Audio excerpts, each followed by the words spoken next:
Halo Sobat Pratama, dalam video kali ini saya Farah akan menjelaskan tentang pendekatan dan metodologi dalam melakukan asesmen GCG dan bagaimana scoring itu dibuat.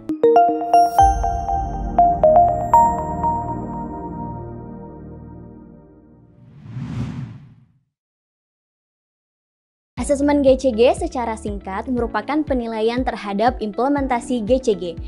Asesmen GCG ini merupakan suatu hal yang sangat penting ketika mengelola praktik-praktik GCG di sebuah perusahaan. Pendekatan dan metodologi asesmen. Dalam penerapan asesmen GCG terdapat 5 tahap yang harus dilakukan.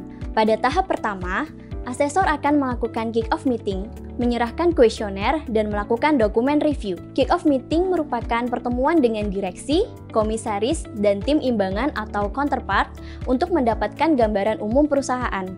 Kemudian, asesor menyerahkan kuesioner dalam bentuk hard copy atau soft copy yang ditujukan kepada direksi, komisaris, dan pejabat satu level di bawah direksi. Selanjutnya adalah melakukan dokumen review. Kegiatan ini bertujuan untuk mengecek dan menguji kesesuaian dokumen-dokumen GCG yang telah dimiliki perusahaan dengan ketentuan-ketentuan yang berlaku dan best practice GCG. Pada tahap kedua, asesor akan melakukan interview dan menganalisis penilaian.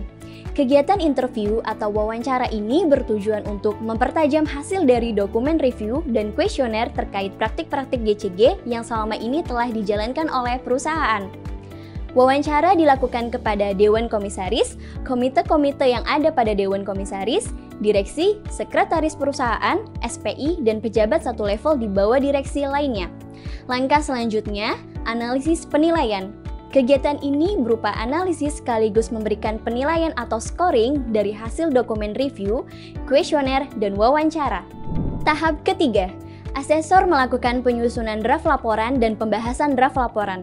Setelah mendapatkan hasil analisis atau penilaian pada tahap selanjutnya, asesor akan melakukan pengisian kertas kerja asesmen.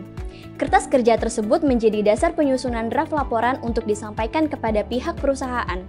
Setelah itu, akan dilakukan pembahasan draft laporan, yaitu kegiatan pembahasan sementara hasil asesmen antara asesor dan tim counterpart untuk mendapatkan masukan dan kesepahaman.